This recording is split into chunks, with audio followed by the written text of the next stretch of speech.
I have a background in all things startup as an operator myself in the past, and also a community partnerships and business development angle. And so love to work with you on those topics, as well as bring in all of the experts for all the things beyond me, and excited to answer any questions about the program. Perfect. So let's going to talk about SeedSpot a little bit. So SeedSpot mission. Our mission is to educate, accelerate, and invest in entrepreneurs who are creating social solutions to social problems. Let's go to learn about our core values. So our core values are really important because they are the foundation of our organization. So our first core value is entrepreneurs first and always. We center entrepreneurs' needs, voices, and lived experiences in everything that we do, from early ideation to scaling impact. We show up with flexibility, optimism, and deep respect for your journey. So we exist really to serve and elevate entrepreneurs, especially those underserved by the traditional system and programs.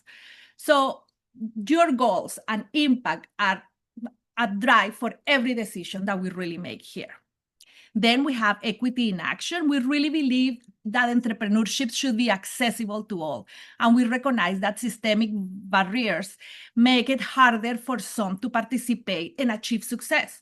So our programs are intentionally, equitably inclusive and designed to expand access and support to all, but especially those who have historically faced the greatest obstacles. Community-driven impact. We build meaningful relationships rooted in trust, transparency, and mutual support. So whether through mentorship, cohort experiences, or shared celebrations, we foster belonging and believe real change happens when people connect, collaborate, and grow together.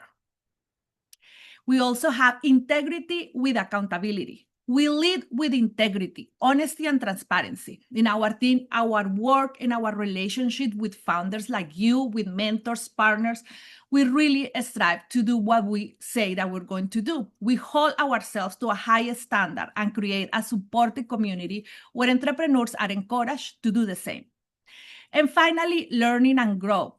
We create welcoming celebratory spaces that invite entrepreneurs of all stages and backgrounds to show up as they are, embracing mistakes and fostering a safe space for learning through failure. Our programs are hands-on, energized, rooted in educational excellence, and built for a real-world impact. We learn by doing. We stay open to change and hold ourselves accountable to continue grow and measure outcomes. So we educate so that ventures accelerate impact, and we invest resources into ensuring entrepreneurs succeed. Let's go to now hear a few of our numbers. So we have over 421 millions. Sorry, my computer is just cracked over here. We have 421 million. Sorry, got stuck. I think everything can happen when you're live, correct? 421 million total revenue generated since 2012, that is when we start SeedSpot. 206 million of total capital raised for all our entrepreneurs, 9,914 total jobs created, 83% of our entrepreneurs are underrepresented, 4,160 entrepreneurs have been served by us, and 70% of entrepreneurs are of color. But at SeedSpot, we are more than numbers. So let's hear from Astrid about our alum today. Yeah, absolutely. I'd love to highlight an alumni that came through our last mental and behavioral health cohort last January. Wellness is an awesome example that represents much of our alumni community. Wellness is a digital platform that supports women who've experienced trauma through multiple angles, including physical health and mental and behavioral health. Wellness came to the program with already some traction and some partnerships in place, including insurance partnerships, which is a little bit more advanced if that's something things you're looking for, that's something we can help in the program. But Wellness used the program to identify their strategic roadmap, applied to another program that we had for later stage companies that then provided some grant funding. So this program is a great catapult into those, whether it's a program through us or other accelerators. We can help you get there.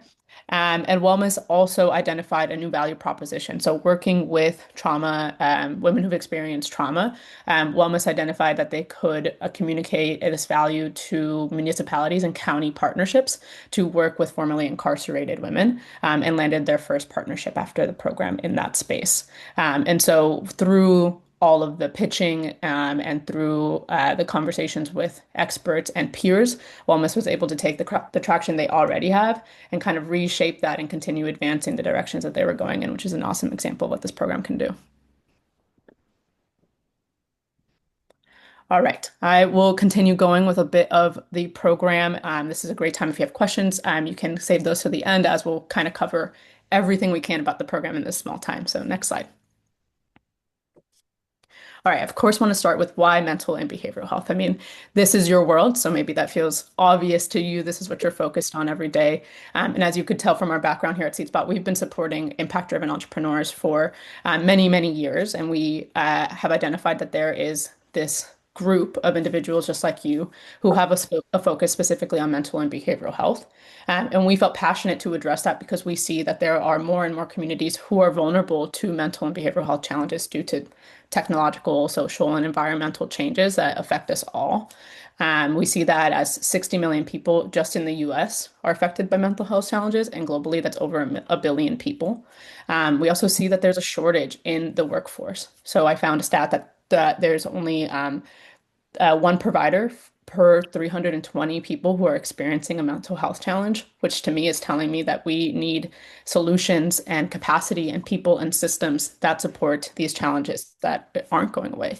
And then simply put, we here at SeedSpot are here to support founders who are dedicated to shaping a world where every individual can thrive. And this program helps us do that through the specific angle of the solutions that you're working on in mental and behavioral health in your communities and beyond. And so we really put this program together to take the startup, early stage venture content that we have done in the Impact Accelerator for many years, and make that just a little bit more specific and a little bit more industry and community driven to bring your solutions to the forefront. We can go to the next slide. Okay, so with that in the program, I'll try to cover everything we do in the program here. The key features here are the weekly workshops. That's really the core of the program. So we'll meet twice weekly. You'll hear lots from me, but you'll also hear from some other great people, guest experts, and our mentors. And we'll have in-depth topics. The topics are SeedSpot's customized curriculum, as well as some additional curriculum that is specific to this industry.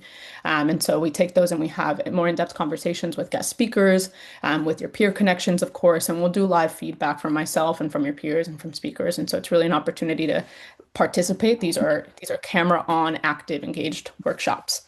You'll also have a mentor in residence in the program.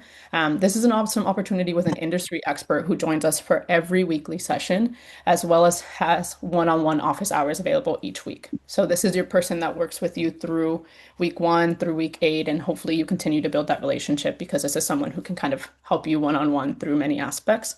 I'll also add that outside of the mentor in residence, you also get access to many more mentors. So on average, the minimum amount of mentors that a venture in our program connects with is about 10, and many connect with 20, 30 mentors. And that's because we'll give access to a directory and you can reach out to as many as possible, as well as mentors who come to review your pitch. You'll get a digital library, so that makes it really easy. I know that you're out there doing some really great work, and these weekly workshops are just a piece of your days running your businesses. And so there's going to be a place where you could access all of the resources, the recordings, submit your feedback, so tasks or feedback. Everything will happen in a digital library, and we try to be very flexible with that to work with you in your schedule. And then plenty of pitch practice. So you're going to get 3 pitch events in this program, 2 of which happen in kind of a friendly breakout room style. And then the last one is a final showcase where we invite many people in the community. And so you'll have lots of pitch practice here. Next slide, please. All right, and then as I mentioned, this is online, so you'll have peers from all over the world. We are a global accelerator, and so we've had participants from many countries. We do work on the Eastern Standard Time Zone for the classes, so that's going to be 12:30 to 2 p.m. And you'll get more information on that. But we'll be on Zoom. Camera on is expected. Participation in all classes is expected. Like I said, we're flexible, but we do expect that you attend majority of the workshops. And these are really interactive. You're going to go into breakout rooms with your peers. This is really a space where you should be open to share what you're working on and to receive feedback and give feedback. And that's what we're all about, especially with your peers and mentors. All right. And then a little bit more on those weekly topics. Like I said, we'll meet for 8 weeks, Monday and Wednesday from 12:30 to 2 p.m. Eastern.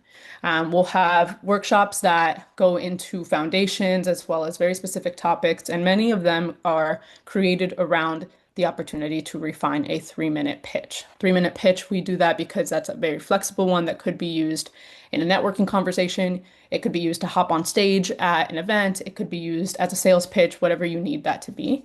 And so our topics will include the first week of foundations. We'll cover problem, solution, your customer, how do we segment those customers, and just kind of get familiar with that. And then we'll dive into your business model, some product and strategy road mapping. We'll do partnerships and competitors. So you'll build that competitive landscape and then put that right into your pitch.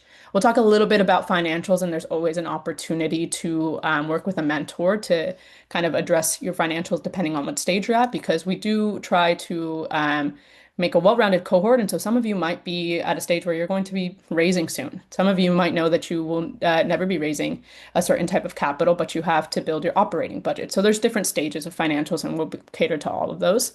We'll also talk about your sales strategy and working with multiple buyers. If you're looking at reimbursement models, if you're looking at working with different payers, what does that look like? We'll talk about all of that. And then, of course, we'll talk about impact measurement and evaluation. So lots of topics in between there as well, but that's just an example of some of our weekly topics. All right, let's talk about the qualifications here. So, of course, these feel broad. And so let me give a little clarity on these. When we talk about appropriate venture stage for this program, we're really looking at ventures who have already been trying to do some sort of testing and some sort of traction. So traction could mean that you have annual revenue, monthly recurring revenue. That could be traction. It could also be that you have done a little bit more testing than your close circle. So if you created a prototype and you've showed that to your friends and family, that's an awesome first step, but we are looking for a little bit further. So have you created a formalized focus group? Have you taken this to a different program that's allowed you to do some more testing? So there's a couple different ways that we're looking at appropriate stage, but we're really looking for how have you tested and sought some feedback, whether that's through the market by having customers, paying customers, or whether that's through some sort of testing and iteration. And so all of that will be, part of your application, something you can talk about with our recruitment team. Of course, we're looking for mission alignment. So what are you doing to support the communities that you intend to serve? Based off what I read in the chat, that should be the easy answer for all of you. You're doing incredible work. So really show us how you align with that work and how you want that work to live on beyond the existence of your organization as well. How are you creating thriving communities through your work and beyond?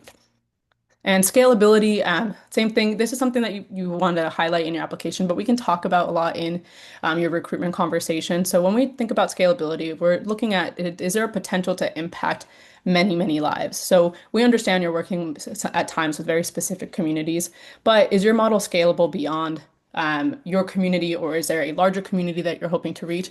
Or is your model something that can be replicated by a partner organization, someone else that you want to support, so that this is impacting more and more lives? So we just want to see that you have a bigger vision to impact as many people as you can with your good work. Alignment with the program goal, I say that's similar to mission alignment. Ultimately, this program too, we're looking at if you're looking for partnerships, if you're looking to work on your pitch, if you're looking to refine your sales strategy, some of those topics, if those topics spoke to you, then you have some alignment with the program goal here. But that's something we can continue to talk about too, and we welcome questions. And then proximity, show us, do you have a lived experience? Are you close to this community? Do you understand this community? Have you researched the problem in depth? We want to see how and why this problem matters to you. And with that, we will dive a little bit into what might not be a fit. And of course, we're open for questions and can have these conversations with you. Again, when we talk about traction, it might not be a fit if you haven't done testing beyond your closed circles or you have no customers yet. That might be a little bit too early to benefit from the program content and pitching, because you want to get some feedback on things that you've already tried or things that you're planning to implement and that you have some reason as to why you're going to implement that, which could be feedback from customers or feedback from testing groups or pilots. And so if you aren't there yet, that's okay. You can still, be part of SeedSpot's community, and we may have other programs and resources coming up to support you. But that traction piece is definitely important to be able to benefit from the full program content. Your business model might not be a fit, and we can talk about that. In some cases, nonprofits who have no earned revenue might not be a fit. This is because we do go through essentially the lean business model canvas. And so there are a lot of elements of looking at earned revenue and looking at the channels that you're using to pursue your revenue streams that may not make sense if you're a nonprofit with no earned revenue. So that means if you simply rely on grants and donations, we understand that there's a totally different roadmap out there. And we do aim to have nonprofit programs to continue to support you in the future too. But that's just one thing to consider. And scalability might not be a fit again if you have a model that maybe can only impact a very small amount of people. The concepts of the lean business model might not apply best there, but that is always very subjective and something we can talk about beyond your application as well. And then your impact model might not be a fit if social impact is not at the center of your solution. And like I said from the chat, that shouldn't be an issue with this group. Perfect. Thank you, Astrid. So let's talk about the application process. So the first step is attend this info session so you can get your questions answered and understand a little bit better how you can enter a really good application. Submit your application. Then we are going to review within 2 weeks your application. I want to let everybody know that we are going to have 2 decision dates, which is going to be mid-December or mid-January. After we review your application, we're going to invite you for a 20-minute interview. It's a really easy interview. It's going to be with Miranda or myself. Nothing to be scared of, nothing to prepare for. All we want to get to know you and your business. After that, we are going to review for a program fit after the interview. Then we're going to be sending an acceptance email to you, and you will have to sign a venture agreement that basically lets you know everything that we told you today, that we want you to come to all the classes. And after that, you're in. So what is a strong application, right? So some things that we want you to avoid. First, do not answer the question with only one sentence. We really want to hear from you. Second, remember that grammar is important, so double check your grammar before submitting your application. And third, AI. So ChatGPT is a tool not to be overleaned on. So be sure if you do use ChatGPT, review your answers before submitting. This is extremely important for you. So let's go to talk about some tips for a strong application. So we want you to be specific. The strongest applications are very specific with numbers, with data. Don't love side of the prompts. Respond directly to the question. So tell us about your personal story, what really drives you, your why. That is extremely important. And submit your application early. The application usually takes about 30 minutes. So what we're looking for is we want to see into your business, into your pitch deck. We're looking for 3 specific buckets if you want to write it down. We want to know about the impact in your community. Second, if you're ready for a scale. So we want to be sure it's not only an idea, but you're ready for a scale. And third, we want to know if you are in revenue and you already have some feedback from your users. So remember, submit your application early. This is going to help you because if we find something that we want to get more information, we will reach out to you and give you the opportunity to fix your application. So that's something important that I wanted to say.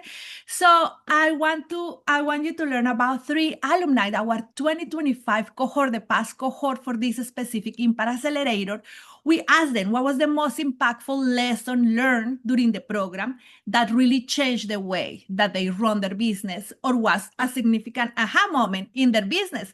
So meet Amy from Culture Shift Studio. So for her, the C-Spot Impact curriculum really helped her to refine how Culture Shift Studio embeds impact into its business model. So it helped her to reinforce the important scalability, accessibility, and systemic change. So now she's focused on ensuring that her work in organizational evolution, psychological safety, and emotional intelligence doesn't just benefit individual companies, but also contributes to a broader workplace culture shift across industries. Let's go to hear about Douglas now. Douglas say, I'm going to leverage foundations to support the work we are doing, especially with communities and schools. The most impactful on my was in his mentor session was linking him to Find Mind and the foundations his mentor shared with him for the growth of Mind Life. And finally, you guys already know, well, Miss, her answer was, the C-Spot Impact curriculum helped me deepen how I intentionally build impact into my business model. One of the most transformative takeaways was learning about the theory of change. This is something that you guys are going to learn through the 8 weeks, something that she haven't really explored. Understanding how to map out intended outcomes, activities, and long-term impact helped clarify the why behind her model and gave her a framework to ensure that every piece of the business is aligned with her mission. So now let's go to talk about what's next. So what's next is complete the online application. The final deadline for the applications is January 5th. So please do complete that online application with time. The second step is you're going to have your 20-minute interview with the selection committee. Again, it's going to be Miranda and myself. Step 3, we're going to offer, send you an offer email. Again, 2 dates, either in the middle of December or the mid-January. We're going to be sending those offers. Step 4, venture consultation call with the director of programs with Astrid. You're going to be sitting down another 20 minutes and really digging into your challenges, your gaps, and who you are. Finally, you are going to get to meet the cohort a week ahead of your first day. So on Wednesday, January 21st at 12:30 p.m. Eastern Time, we're going to have what we call the welcome celebration. It's an amazing Zoom meeting where you're going to get to meet everybody in the cohort. You're going to exchange your name, your LinkedIn, your information. And also you're going to get to meet the person, everybody on C-Spot, the person in charge of the mentors, get to know Astrid, and ask more questions if you have more. So now let's go next to the questions. So we are open. There is no small question for us. Please do feel free and ask any questions that you may have about the process of the accelerator, the content, curriculum. We're here to support you. Do I have any questions? Everybody gets shy. Got it? Yeah, can I ask? I think I heard you say there was two dates that you review. One was mid-December and one was mid-January. Correct. You are correct. Those are so you mentioned the deadline is January 5th. If 5th. we send something in much earlier, if we get reviewed December 15th, does that mean you wait until after the deadline and everyone else to make a decision? Not necessarily. It's going to really depend on when you enter the application. We may be able to give an answer by mid-December, but with holidays and everything happening, yeah. Sometimes things change. So that's why we decided to give you also mid-January. So if you don't get it in mid-December, don't worry. That doesn't mean anything, So you can still get a decision on mid-January. Or is it possible, say, we send it in earlier and then you give feedback and we can still change the application, or would that be too late?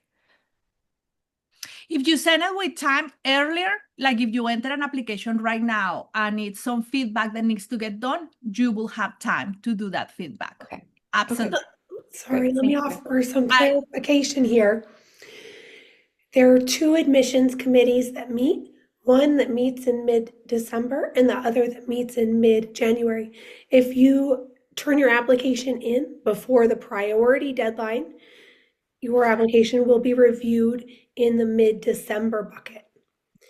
And if you turn it in after the priority deadline, but before the final deadline, your application will be reviewed in the mid-January admissions committee. But let's go into having account, Miranda, also that if you enter an application on the 25th, 27th, seat spot is going to be closed from the 22nd, Oh, yeah. the last 2 weeks. Right, I the last want 2 to be weeks sure of December. we are going to be closed, so I want to be sure that you guys don't get scared. Every time that you enter an application, and here during this calendar interview, you also will have my email and Miranda's email, and we're also happy to answer any questions that you may have. After you enter the application, I'm going to enter right here my email. There you go. So feel free after you enter the application, if you do have a question, send me an email and I will be more than happy to answer it. Can you hear me, Linda? Yes, Dr. Doc- Nett. Dr. Nelly here. Hello, everyone. How many are you looking to admit to the program? We're looking to admit into There will be 20 spots, 20 spots in the program. Okay. Okay, thank you. I'm going to enter over here. There's a question in the chat. Maybe Astrid can tackle this one.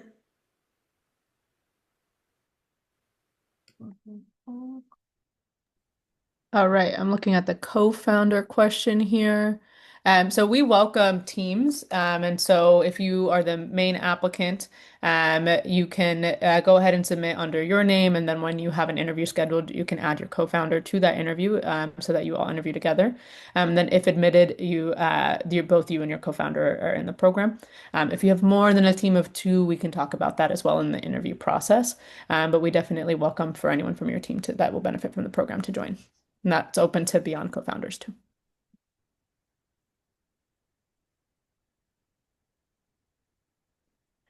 I'll even give an example there recently. Like I said, we really try to be flexible to make sure that you're benefiting from this. So in our current Impact Accelerator, we had our financials class. And so we had the founder who has a CFO and who knows that he does not partake in any of the financials at this point. And so he said, hey, I could use a time back in my CFO join. And so we're really flexible, said absolutely. If that's what's going to benefit best from the content, then go for it. And so if it's not you at every session and you have someone from your team who wants to join, that's a great way to do it. Also, if you have maybe a new employee who could benefit from kind of going into a deep dive, I've seen that as well. And so there's ways to do it. The most important part is that you are up to date with the content because you will be the one pitching most likely, and two, that your venture is represented at all sessions. Zoe? Hi, can you hear me? Yes, Yes. we can hear you. Okay, cool. I have questions related to the applications. So there is one question asking for, do any of following apply to you? I didn't see like an option for like international student or like OPT, like so, and also like another option. So like I know this question is optional, but I just wanna make sure like, yeah, I just wanna know like, do I need to choose for that question? And what's your take on this? I can share my screen maybe. Yeah, are you referring to the question that has different communities listed? Yeah, like do any of this applying for you? Uh, like there are as after like the what's your race question.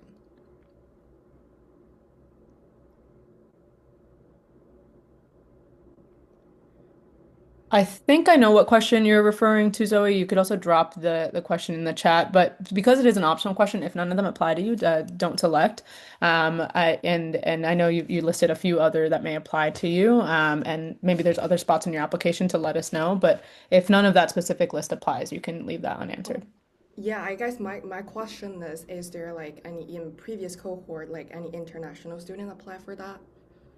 Yeah, absolutely. We've had international applicants, some who have been at the student level, some have been beyond student, if you're referring to university. But we've had founders from many different countries, including in Latin America, in Europe, in Africa, and at times in East Asia and South Asia, if the time zones end up working out.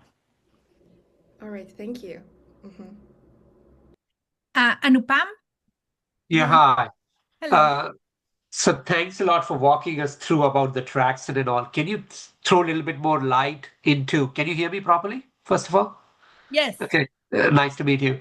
So I just wanted to know, understand, what do you mean by traction in terms of revenue and everything else? What level of maturity of a company are you looking for?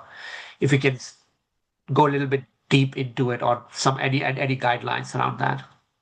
Yeah, so I'll take that one. And so when we're talking about traction, we're very careful to not say it's specifically only revenue because we understand that certain types of solutions might have different stages of traction before you get into a place where you are selling to customers and live in a market. So if you are heavy in technology and your prototyping method is a lot more expensive or capital intensive, we understand that that journey might be longer. But what we're looking for in traction is that you have shown this to somebody, some group of people, some sort of pilot, and you have positive validation that this is needed in a market, that this will solve a problem, that this is a solution to that problem. This will make someone's life better. What indications do you have of that? That's what we mean by traction. So if it's not revenue, and usually revenue is a good indicator because that shows us, okay, the market is responding and you have paying customers. That's not always the only indicator. So if there's other positive indicators you have, that's what you want to highlight with traction. So someone has given me feedback, and ideally that someone for this program is beyond your close circle. And so what that means is I showed this to my grandma who loves me so much and said, that's awesome. We know that those people will support you, but what about your target customers beyond those people that love you and will support anything you do? Can I ask another follow-up question just so for clarification, if that's okay? So when you talk about, now, let's assume, if you're assuming about, I think that was really helpful, Astrid, in terms of walking us through different parameters per se. But in case if you're looking for revenue or number of customers or traction of specific type, is there a specific level as well that between this and this is beyond the program, it may not be helpful based on the companies you have selected in the past or the type of how the program is structured? I'm not talking about the base, I'm talking about the top level as well, right? Based on the Yes. types of companies.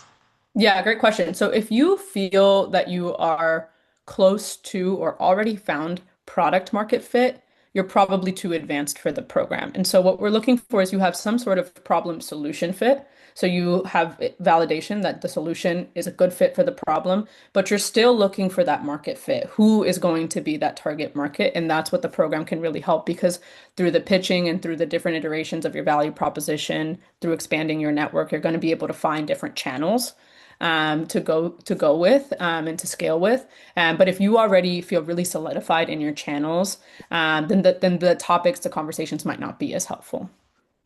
Makes sense. Thank you. Thanks a lot. I just want to double check, Monique, this answered your question? Yes? Perfect. So let's go with William. Yes, hi. I actually go by Wart, just FYI. Oh, This is my Wart, middle name. sorry. Hi, Linda. We spoke the other day. Astrid, this might be for you as well. This is kind of a branch. You didn't partially answer my question about traction, but I have found a product market fit in kind of the recovery mental health lane. But it can definitely, my app it's a prototype app. I'm working on perfecting it, but I have had a little bit of revenue. I've gotten some feedback. I have about 100 people testing it. Some of them have gone through so I mean, like, I've gotten feedback of like who's going to go past the credit card, who's not. So like I'm going to remove it just to get the user feedback analytics. So I mean, I do have feedback of who will pay and who won't pay and why. And I've been able to get past my immediate circle. So I don't know if that's kind of what you mean by traction. I've kind of paused acquisition right now just because I've gotten the feedback of this is what we see to add value to make us pay for it, just to make sure I've started working on those things and trying to get people to sign up for it, and then people not want to continue with it. I don't want people to say, oh, this is it, and then them not want to download it once it's been perfected. So I don't know if that's kind of traction or if that's too early for you guys. Yeah, actually, Ward, you bring up a great point and a great example here of a different form of traction and kind of stage. So if you have your feedback, you've done a pilot, you've done a prototype, a beta, wherever you're at, and you have some feedback, and you're kind of at this inflection point of what do I do with this feedback? Is this my finalized market product? Is this my, now do I go send this prototype to be built or, what's next? Or do I have iterations to make from this feedback? This program, I see often founders take those 8 weeks to kind of take a pause and digest their feedback. And so every workshop and every mentor conversation could be really sitting with that data that you have, that feedback that you've done from the pilot to help you decide the next steps. And that's actually exactly what Wellness, our alumni example, did because she was able to take that and put that into a roadmap and then kind of pick right back up after the program. Yeah. So, okay. So continue with the application, it sounds like. Yeah. I think you'd be a great fit there. Thank you. Perfect. There is a question from Jax. I have a wearable product and have been doing customer discovery to get feedback, but I have been given a grant for product development. Can I consider that as traction? Yeah, great question. So with that, I would recommend that in your application you include what stage you're at with that grant. Like, have you already received it and are you implementing that? And then how many people will that allow you to reach and test with so that we understand just, how far you'll be able to get in testing during this program. Any other questions? You're welcome, Jax. Any other questions today? No? Okay. I entered the email for me, linda@cispod.org, also miranda@cispod.org. If you guys have any future questions, feel free to email us with your question. There is no small questions. I always say that. And thank you so much for your time today. We really appreciate it. Thank you for being here. And we're looking forward to reading your amazing applications. Have an amazing day. Bye-bye.